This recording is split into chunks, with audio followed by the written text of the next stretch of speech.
box office gold. Sinners, box office for the second week. Phenomenal numbers coming in, guys. But we'll take a look at the numbers and see how well it has been doing. Welcome to Mirror Domain's Movie News, your place for entertainment headlines. And indeed, this is a live news show for movie fans, where we talk about all the trending movie news headlines of the day, including Beekeeper 2 is on the way. Cool, man. We've got some Avengers Doomsday news to talk about. Thunderbolts opens up, and some of the early reviews are coming in. So, that being said, this is a box office report for April 25th to the 27th. And I thought that we would just take a look at the headline here. For Sinners, box office gold. Box office, Sinners sinks its teeth into huge $45 million. Revenge of the Sith edges past Accountant too. This is from the Hollywood Reporter here, guys. So, as you can see, Sinners boasts the smallest second week drop-off for any film, opening north of $40 million since 2009's Avatar. Now, I like Sinners. I like Sinners a lot, to say that it's my third favorite movie of the year. It's up there, guys. It's a really good movie. It's solid, and a lot of people also liked it. So let's see where it ranked for this week at the box office report for the April 25th to the 27th, 2025. The top five at the box office go: number 1, Sinners, $45 million. Number 2, Revenge of the Sith, Star Wars, Revenge of the Sith. Opening up in the third spot, The Accountant 2. Number 4 was a Minecraft movie, and number 5 was Until Dawn, that new horror movie from David F. Sandberg. Well, we talked about all these movies here on the channel. All my reviews for these movies are up on the channel right now. Go over and check that out.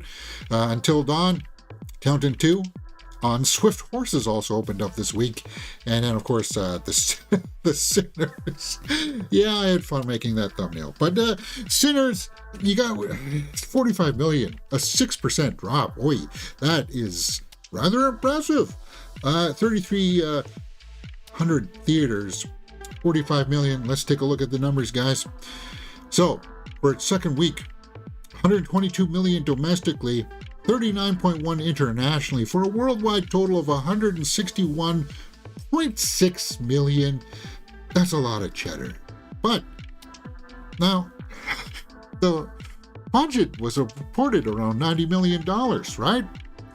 With the estimated $45 million marketing budget, I've seen it up to about $60 million. So, that being said, some early say $135 million to break even.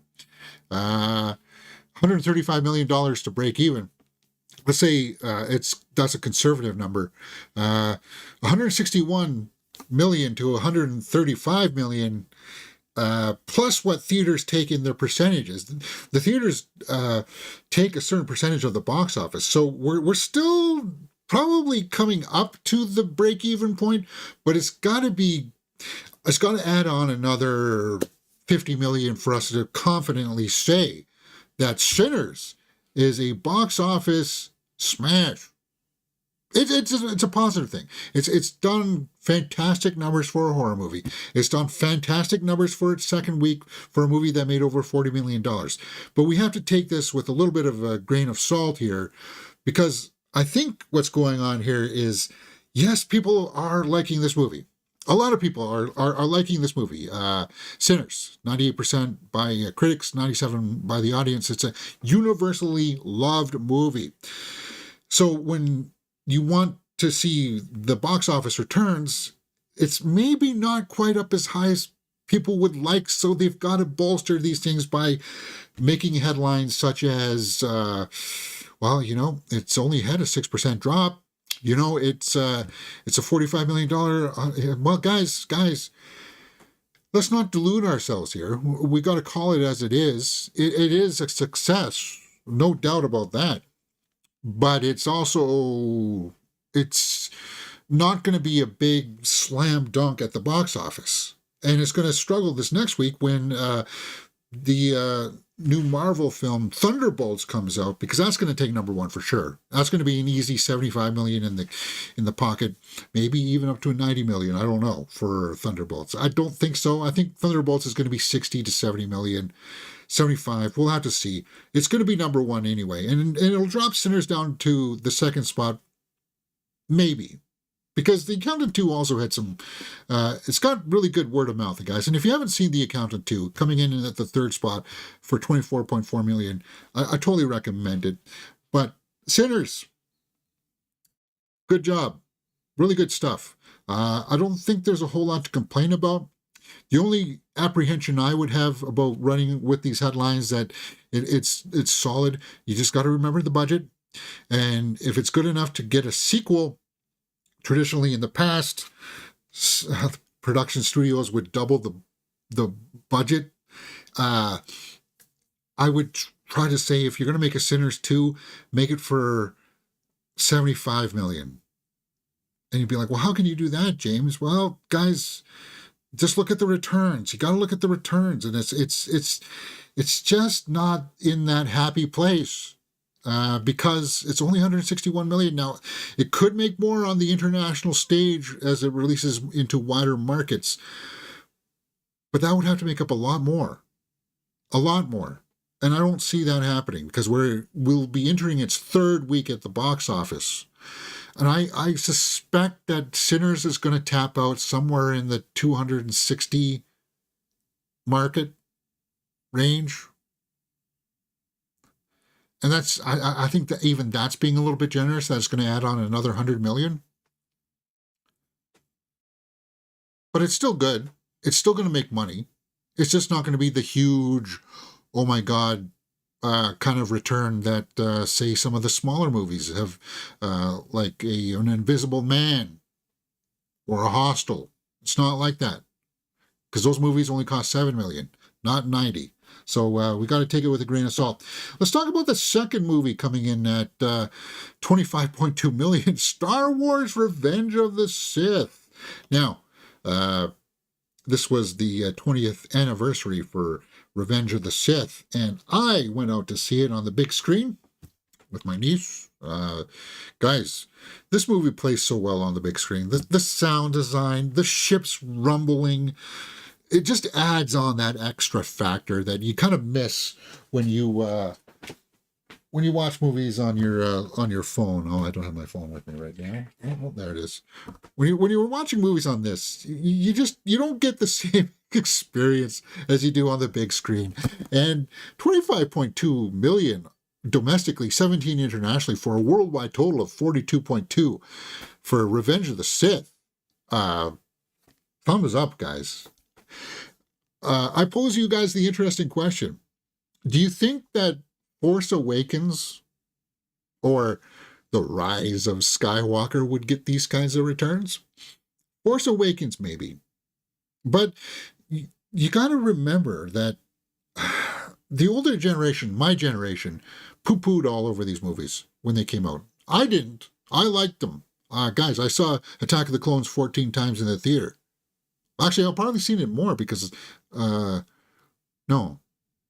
of that one re-release or something happened where I saw it again. But I'm going to go see it again when it gets its re-release. I'll watch it again. Guys, I just like these movies, and the younger generation doesn't have that kind of hate towards it. These are not bad movies. As some people profess to be Star Wars fans, call it like poorly made movies. Yes, I'll grant you that some of the dialogue is not the greatest, but it's putting together a cohesive narrative for the Anakin Skywalker story, and seeing the ships on the big screen, you get to see the emotions on people's faces a lot clearer. It's just my theater was pretty much packed except for like the bottom rows, and it was a great experience. So I'm so happy for that Star Wars is back. One side story about Star Wars here, guys. I gotta say this because we're in the midst of Andor right now. So Andor, the next batch of episodes comes out next week, and we are watching Andor on the channel right now. So Episodes 4, 5, 6 come out this week for Andor. And on a fun note, if you go over to the Star Wars YouTube channel, they've released an hour of Mon Mothma dancing on repeat. And guys, this is the fun. See, they're having fun with it. They know what they did when they put out this scene. And if you know the context of this Mon Mothma dancing scene, it's actually kind of heartbreaking. It's chilling. So I highlighted it in my short review for this, guys. And apparently a lot of people like the music for this, the song that was made for that. Many Bothans died to bring us this beat. See, people, now this is Star Wars fans having fun again. This is what we want to see. We want to see things like Revenge of the Sith on the big screen again. We don't necessarily want to see Palpatine's cloned granddaughter. Enough about that. Let's move on to something that does put a smile on my face. The movie that comes in at the third spot, The Accountant 2, $24.4 million. And The Accountant 2, guys, is a pleasant surprise. This is going to be a sleeper hit. Don't sleep on this. It is a fantastic movie. And it hasn't opened up in the international markets quite yet. Or at least we don't have any numbers in. But it's 78% on the tomato meter, 93 by the audience.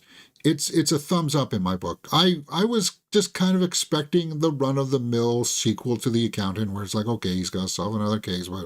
But John Bernthal and Ben Affleck, they've got such fantastic chemistry here.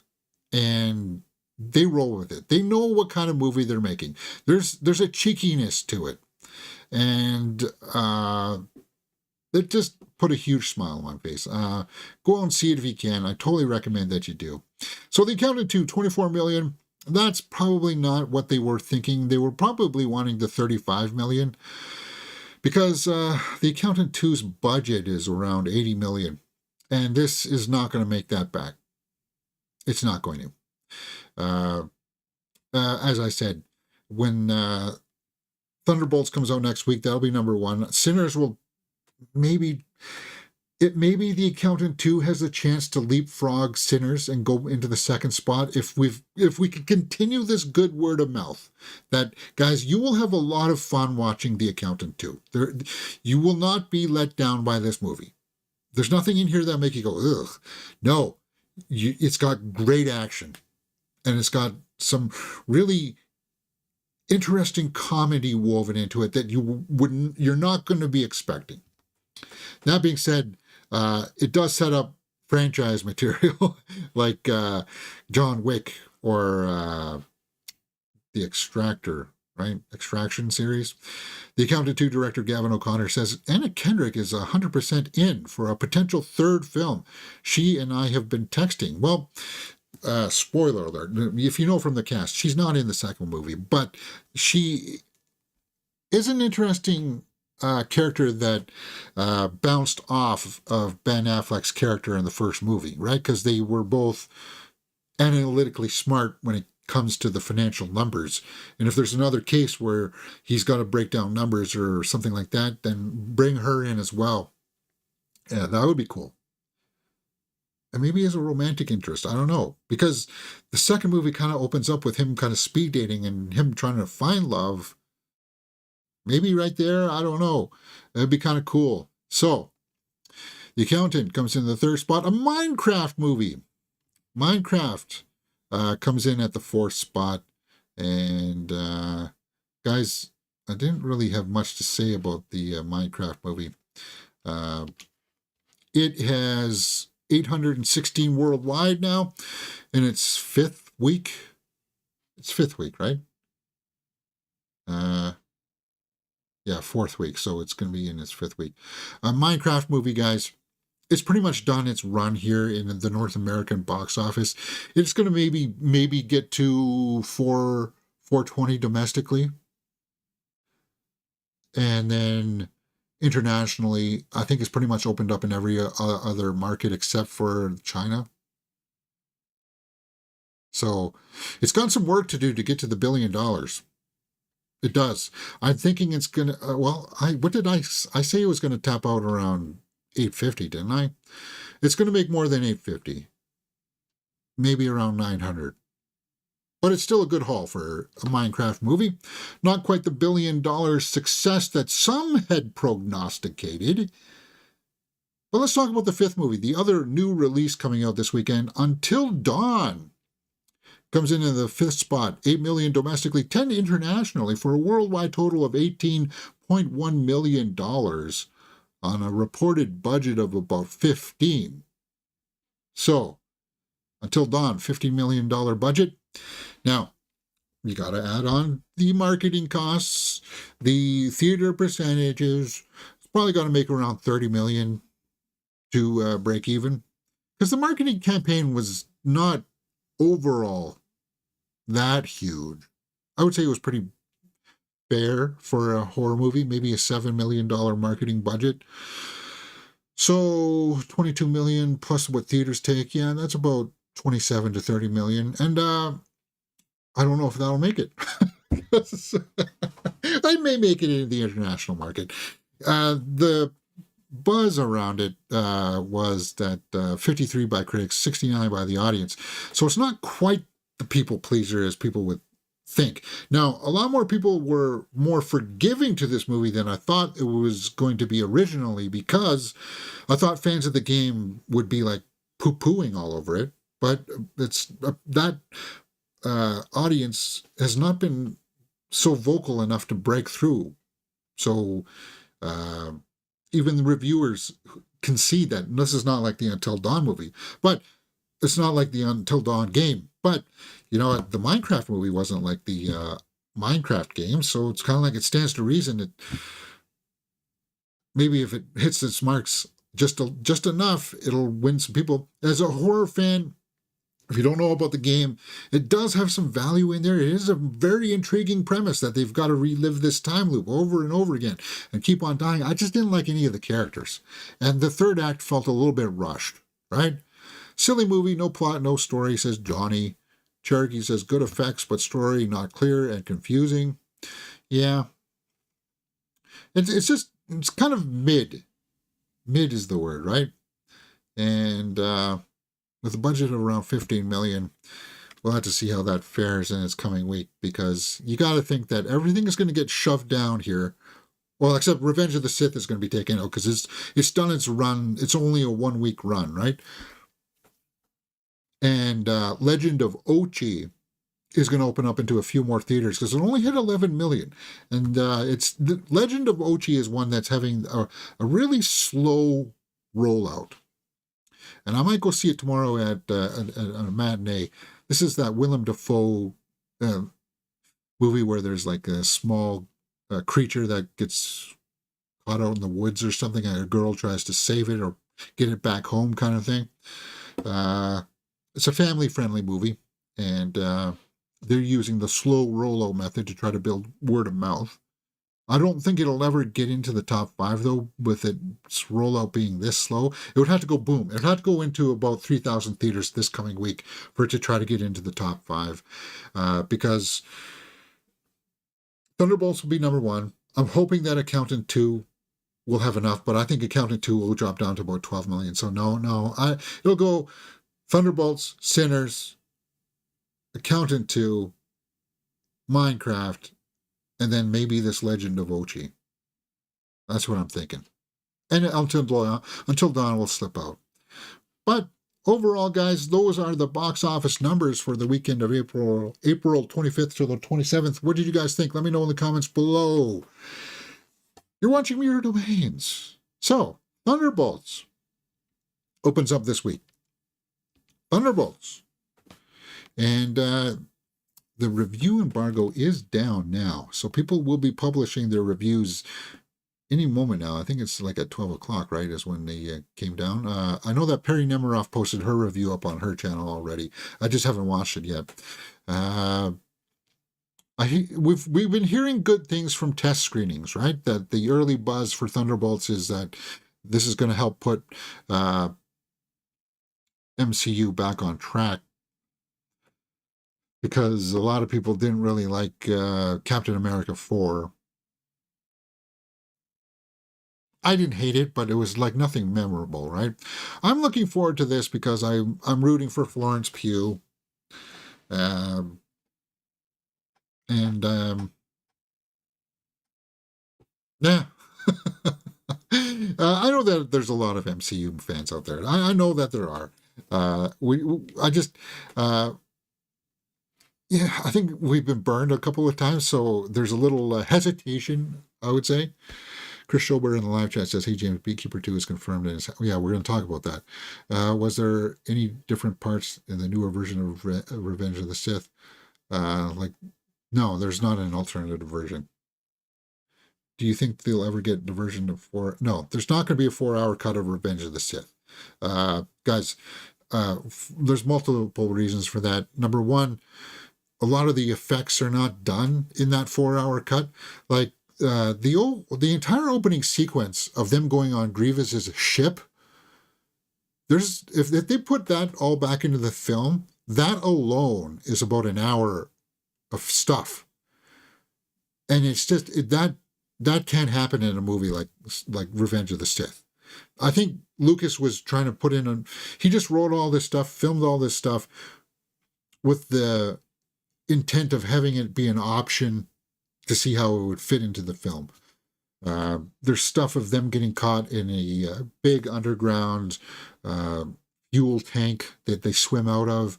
There's stuff of them crawling across the top of a hangar bay on these pipes and stuff.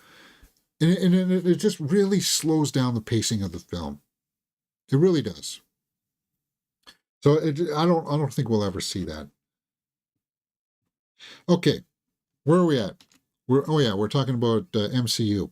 So as Thunderbolts stuff comes out, we will try to keep our eye out for stuff like the reviews and stuff.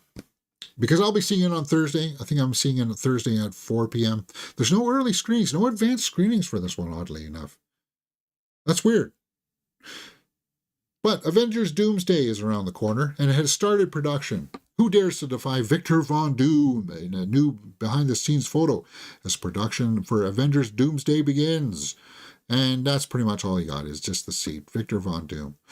Oh, James, you should cut this story out and put it up on the channel alone, because a lot of people will want to see this. Do people really want to see the chair? No, they just want to hear the confirmation that things are underway. So, Doomsday comes in theaters May 1st, 2026. That's not going to leave a whole lot of time for post-production. You would think that it's going to be a visually heavy, visual effects heavy post-production schedule. So, Anthony Mackey says, we're supposed to go out this week and we'll be out there doing it.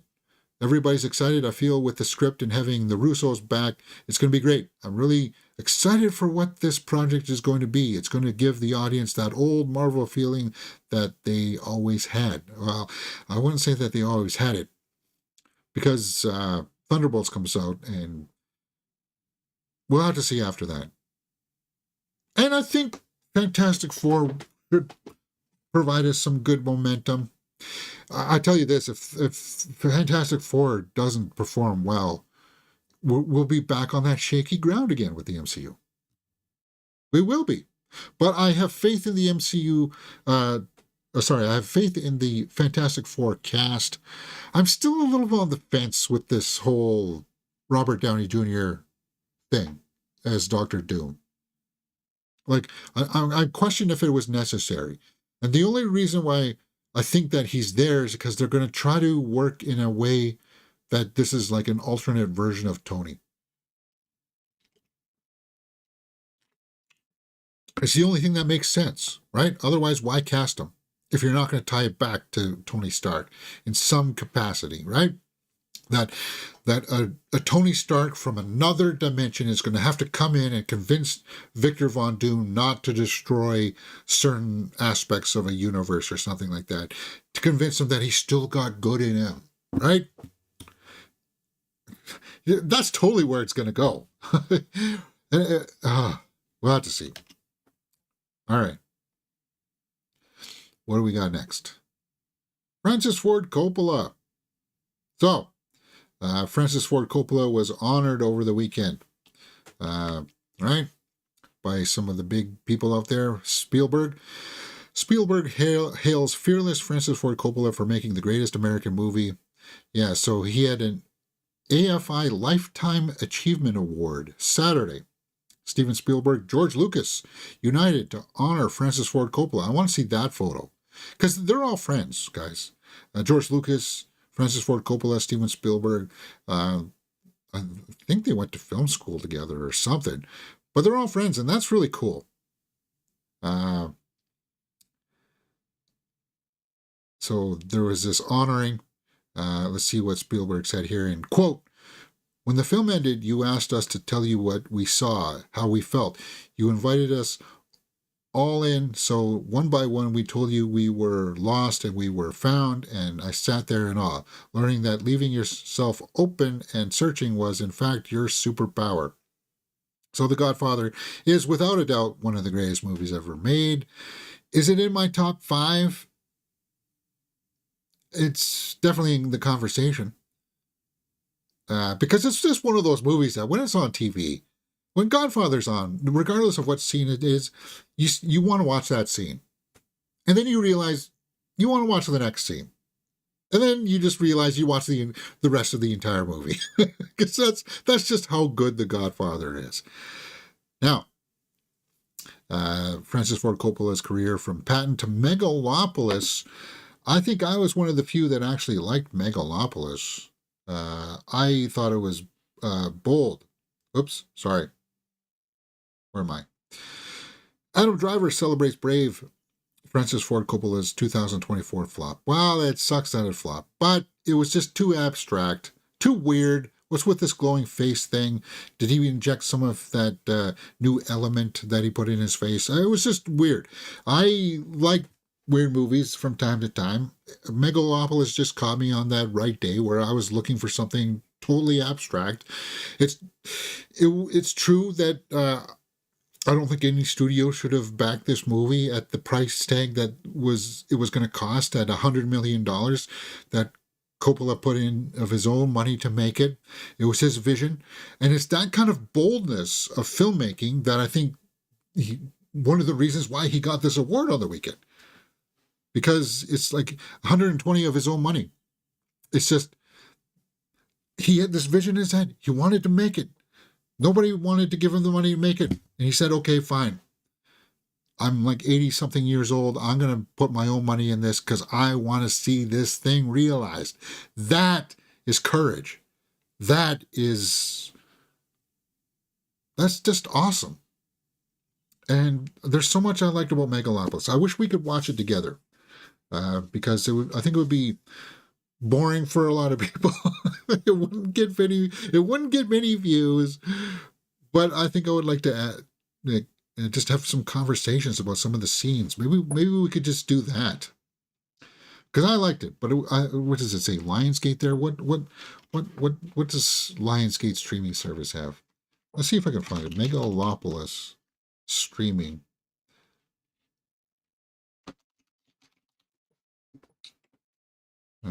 It's not on Netflix. I know that. Is it listing it on Apple TV Plus?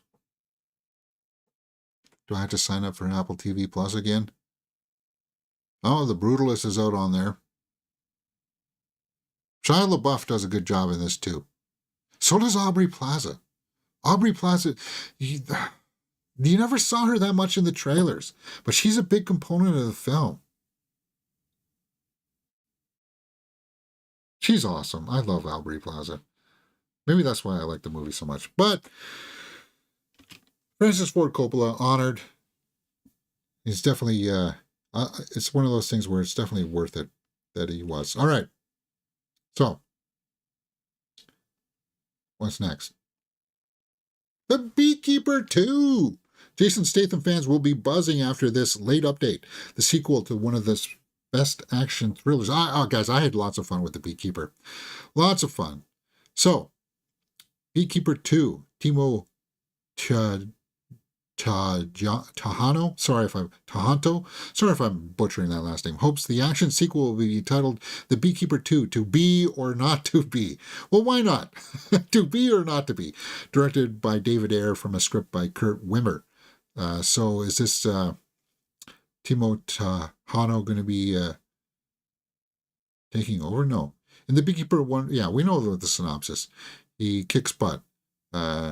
What I liked about The Beekeeper as opposed to the Workman or whatever that was called, Working Man, is that we didn't waste time trying to establish his character. It was very on the level of Taken, where it's like, okay, he's an ex-military guy, he's got skills. We don't need to know that much more, right? Let's see him beat up some bad guys. Working Man tried to give some more to his background, and Statham, he doesn't have that range.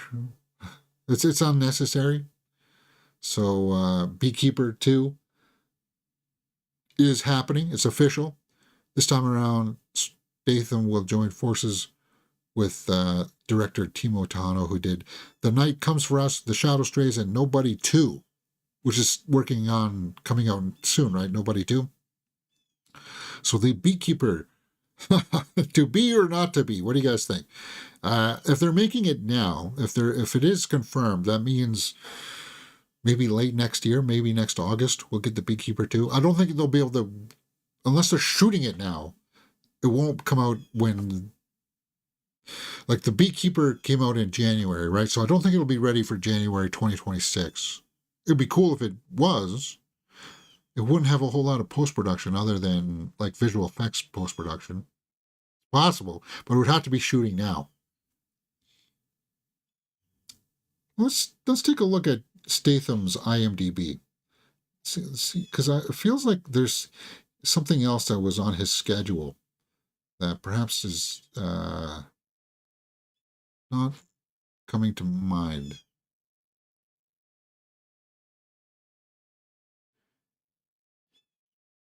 Mutiny is in post-production.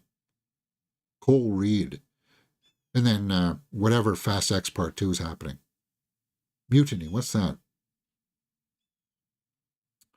After his billionaire industrialist boss is murdered in front of him, Cole Reed is set to take the fall for the crime, leaving him on the run as he works to uncover an international conspiracy.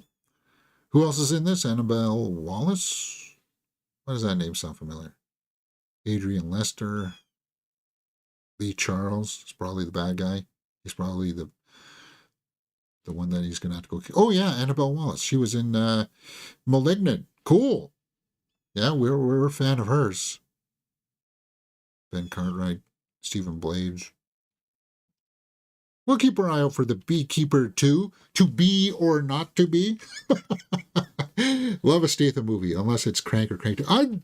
I like the concept of what they were going for Crank, but it just got a little too crass. And the crassness wasn't believable. I kind of felt a little bit bad for Amy Smart, too, watching that crassness. Anyway. Rosario, what's this? Rosario has, I was poking my nose around on the tomato meter there. I saw that there was a ranking out for, or a poster for this Rosario. So I was like, well, what's this? And turns out that this Rosario is a movie about summoning sinister spirits with a berserk occult tale. So I had to take a look at this trailer, and I watched it, and I was a little bit surprised by the cast. Who's in this? It was David Dastmalchian appears up in this film. And if you don't know who David Dastmalchian is, he was the guy last year in Late Night with the Devil, which was also really cool. You'd recognize him if you saw him. He was in Dune, The Dark Knight. Very recognizable face. Basically, this girl's grandmother dies in her place. She goes over there to take a look at the body, and the body is all kind of messed up, and like the body's been there for a while. So it is disturbing. It does look like it's well shot, well framed. Um, I do like the occult angle to it. There seems to be kind of a bit of a mystery here as to, okay, what happened here? Was there some kind of ritual? I just don't know. I don't know this actress, and I don't know if she can carry it. Right. Finally, something to look for. Can't wait. Cannot wait. Definitely want to see this masterpiece.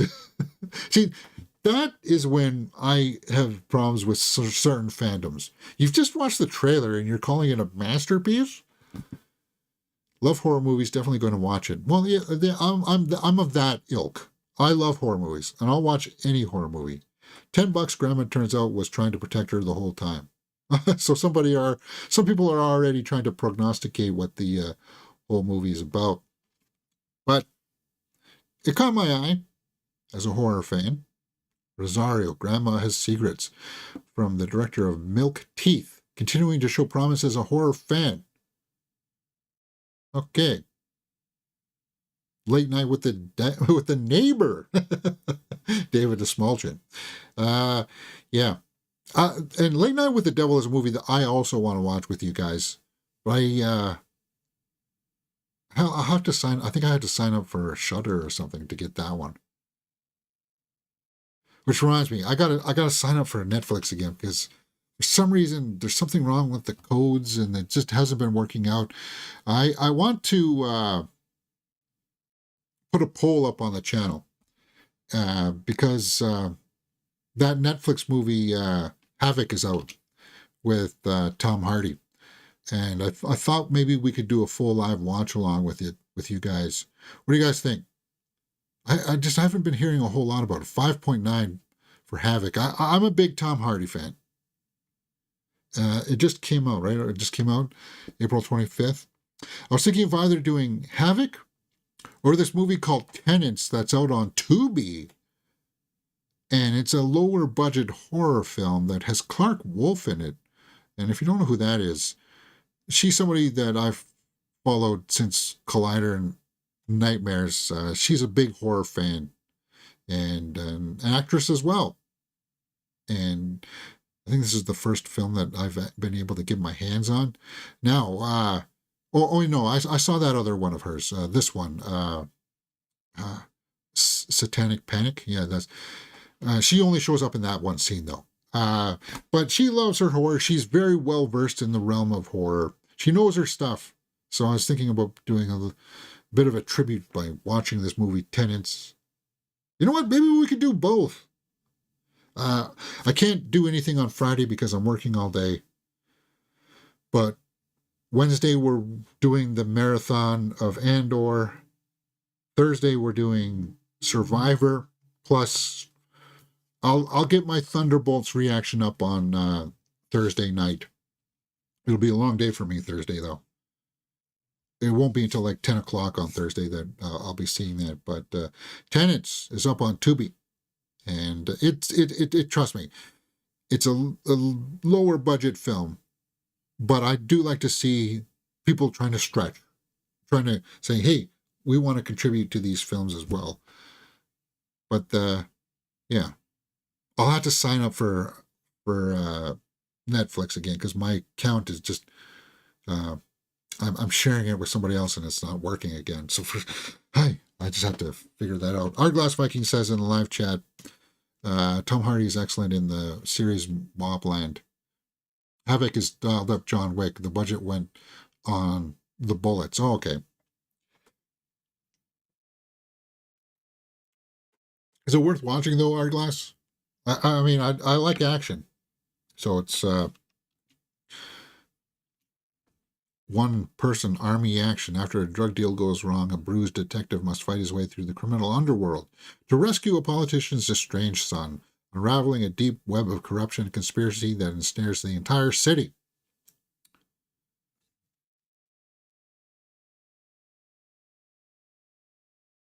Timothy Oliphant's in it. Wow, cool. Forrest Whitaker. What a cast.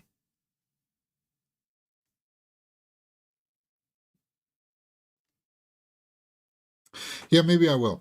And if we do Havoc, we'll do Havoc tomorrow.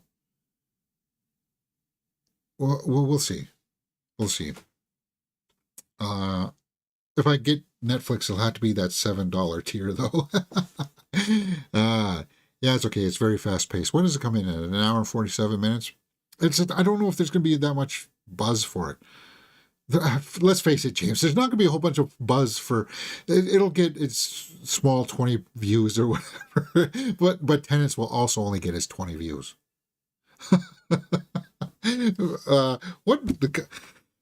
There just hasn't been really that many good streaming movies out this year because we did The Gorge and we did The Electric State. I thought I would do Holland, but Holland got some really bad reviews, and it looked boring as all hell.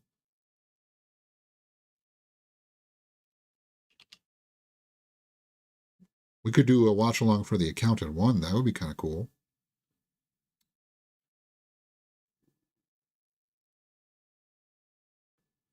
Brahms, The Boy 2. The watch along that nobody wanted, but we got it anyway. No, we're not going to do that. God, that movie sucked.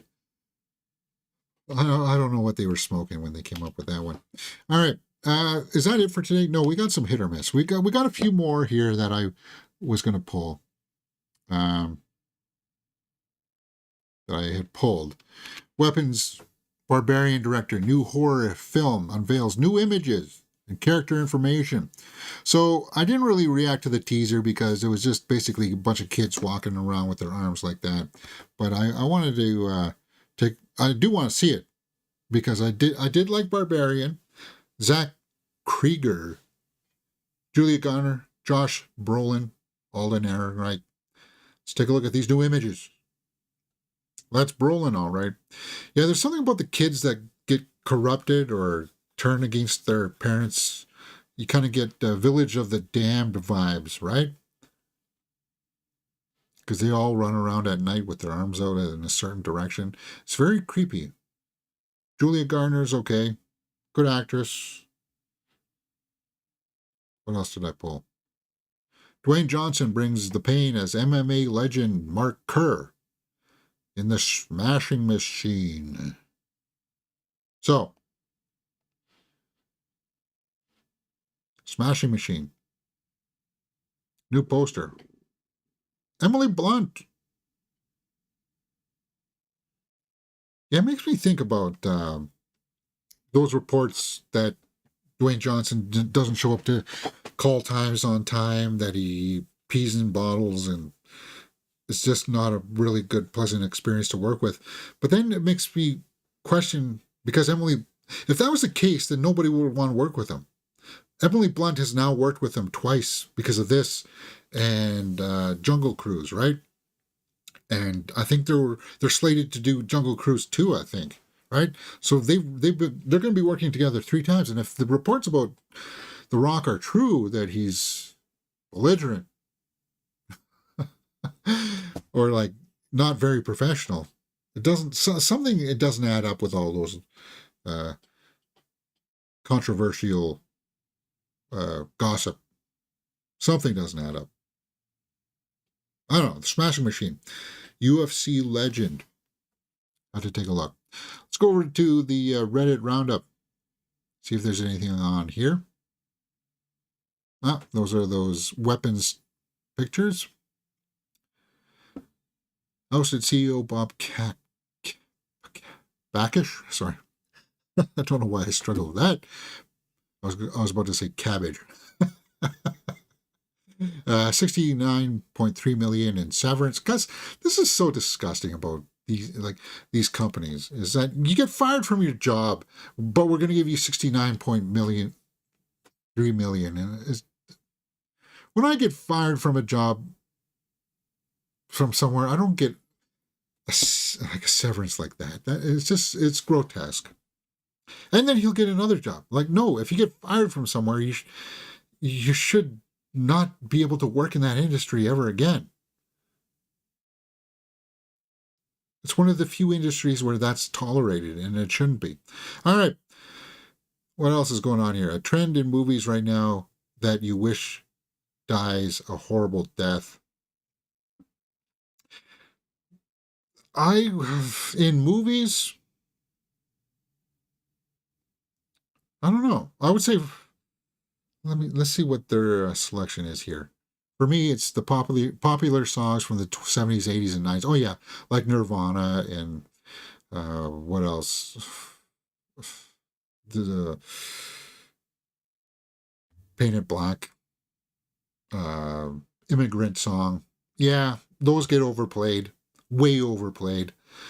It has never, but that, yeah, I can see that being a little bit overplayed. Please God, hire some lighting people to start shooting back on real places and not just in front of green screens. Yeah, the green screen stuff. And Sinners is known for this too, guys. Sinners didn't have some good green screen stuff. It didn't. All right. Are those some suggestions? Do you guys have any? The terrible sound mixing. Like, have subtitles if the dialogue is all mumbling. Well, you can thank Christopher Nolan for the sound mixing, because he's adamant about mixing his films for certain types of theaters with certain types of surround sound. And if your theater isn't equipped for that, then it's going to sound terrible, because it's going to be set up just like your TVs are for 5.1 surround sound. If you have your TV set for 5.1, what that means is that your TV thinks that it's got 5 speakers plus a sound bar. The 0.1 is the sound bar. So if you turn that off and turn it back to normal setting, your sound settings should sound better. Even though it does sound at times that the explosions and stuff are way louder than people talking. It sounds like people are whispering after. But that's one of the reasons. Anyway, yeah. Making every antagonist redeemable. Yeah, that one has got to go too. I'm tired of we understand that a good villain always believes that he's doing the right thing, but we don't need to see him get redeemed. Sometimes bad guys are just bad guys, right? And we want to see them get beat up by Jason Statham. Arglass says in the live chat, choppy editing.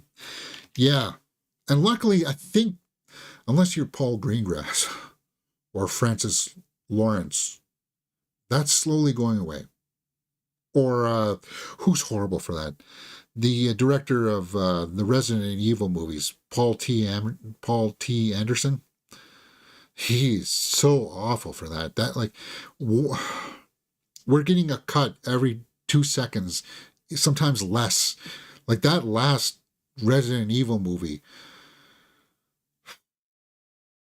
it's unwatchable because of the editing. I totally agree with that. So Sydney Sweeney to star in Split Fiction from John M. Chu, director, from Deadpool writers.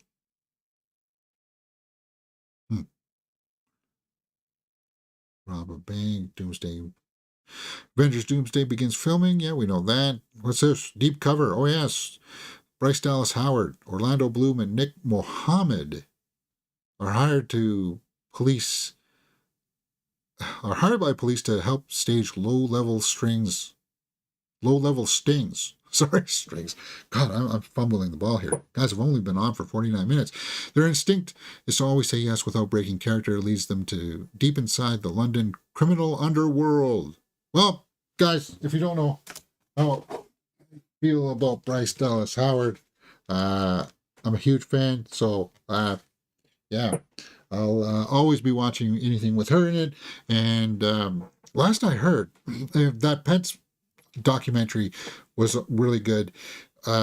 She pitched an idea to do a Mace Windu spin-off movie. And I thought about that while I was watching Revenge of the Sith this weekend. I think it could work. I think it could totally work. Because we know that some Jedis got away.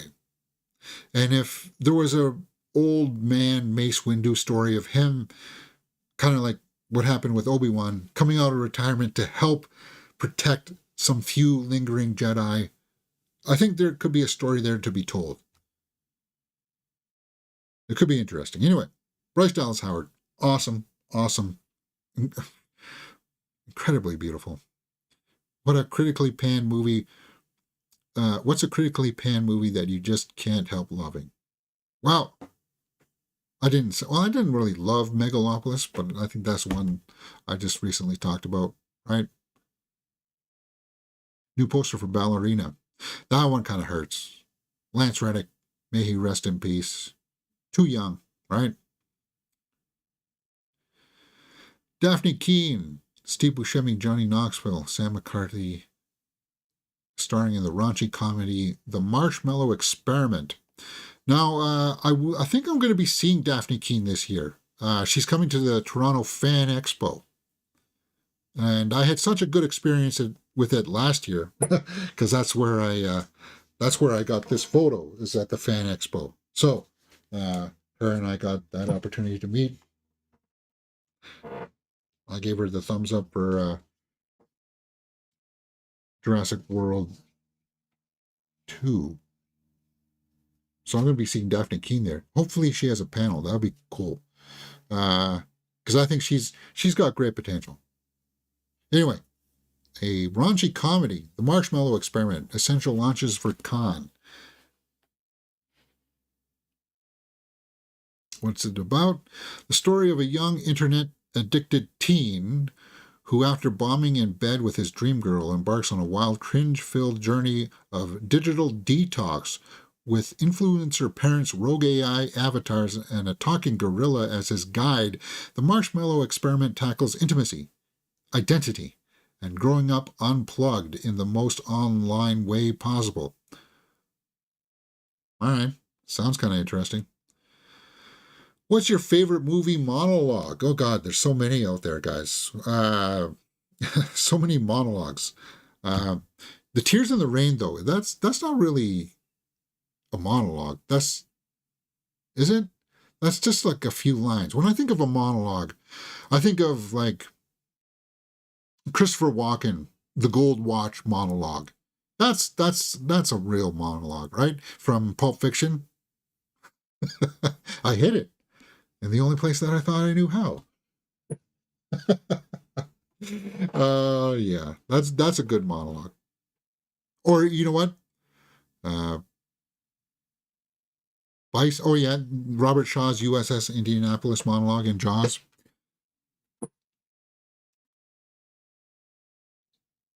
That's a good one. Always Be closing monologue in Glenn Ross. Yeah, that's a good one.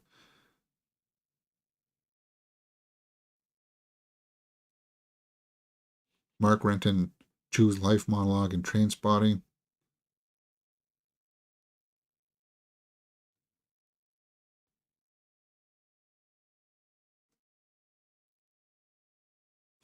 Uh, what was Raul Julia's? Let's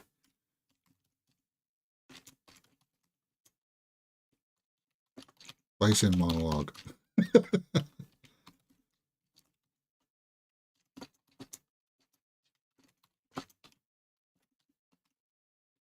For me, it was only Tuesday. Yeah, that's what I'll put that one in. I can't remember the entire thing, and we're live, so I don't want to tamper us down. Oh, cool! Rosamund Pike does a Criterion Closet. That'll be cool. I always like watching those ones just to see what kind of movies they pull, what inspired them. Right? Does anyone still watch free sites? Tubi? Well, we just talked about Tubi. All right, guys, I think that's about it. I'm going to go grab some lunch. Young Brad Pitt. All right. Yeah, new poster for Smashing Machine.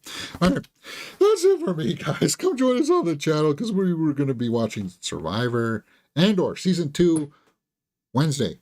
We'll be back for Wednesday, and then tomorrow, if I get my my Netflix straightened out, we'll do Havoc tomorrow.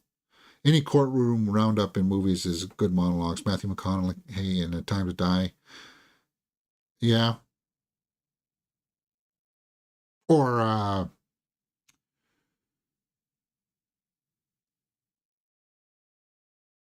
what was that? Tim Robbins had a couple good ones in Shawshank Redemption, right? Get busy living or get busy dying. Those a couple good ones.